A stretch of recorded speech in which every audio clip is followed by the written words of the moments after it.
இந்த வீடியோ பார்க்குற அனைவருக்கும் வணக்கம். நன்றிகள் பல கோடி, வாழ்க வையகம்.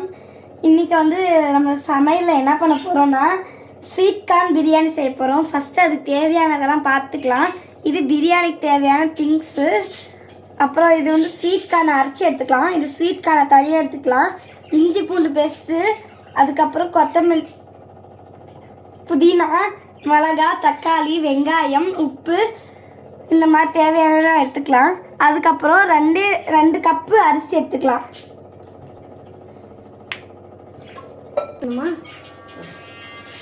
இப்போ குண்டா சூடு ஏறின பிறகு எண்ணெயும் ஊற்றிக்கோங்க, நெய்யும் ஊற்றிக்கோங்க. பிரியாணிக்கு தேவையானது பெரிய வெங்காயம் நல்லா கிண்டிக்கலாம். இந்த கலர் வர வரைக்கும் நல்லா கிண்டிக்கலாம். அடுத்து புதினாவும் மிளகாவும் போட்டுக்கலாம். இப்போ இஞ்சி பூண்டு பேஸ்ட் போட்டுக்கலாம்.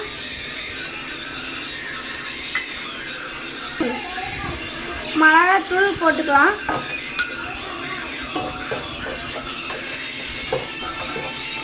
இப்போ தக்காளி போட்டுக்கலாம்.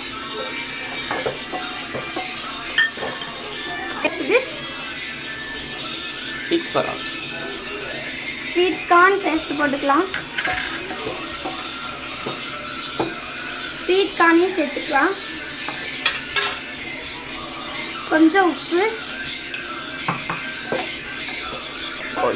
எப்பயுமே நாங்கள் எண்ணெய் கம்மியாக தான் யூஸ் பண்ணுவோம். உங்களுக்கு வேணும்னா உங்களுக்கு தேவையான அளவுக்கு எண்ணெய் யூஸ் பண்ணிக்கோங்க. 2 கப்பு அரிசிக்கு 4 கப்பு தண்ணி ஊற்றிக்கலாம். புதினா,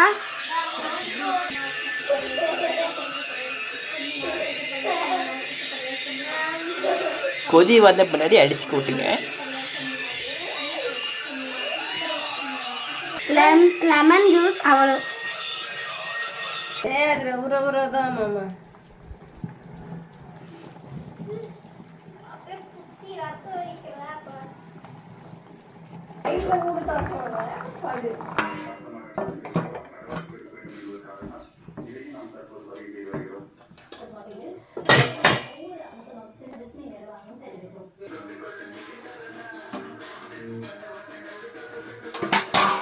இது வீட்டில் நாங்களே செஞ்சது. இந்த மாதிரி செஞ்சு பார்த்து உங்களுக்கு பிடிச்சிருந்துச்சுன்னா கமெண்டில் சொல்லுங்கள். இந்த வீடியோ பிடிச்சிச்சுன்னா லைக் பண்ணுங்கள், ஷேர் பண்ணுங்கள். அந்த கமெண்டில் கண்டிப்பாக நீங்கள் எல்லாம் சொல்லணும். தேங்க்யூ. நன்றி, வணக்கம் சொல்லு.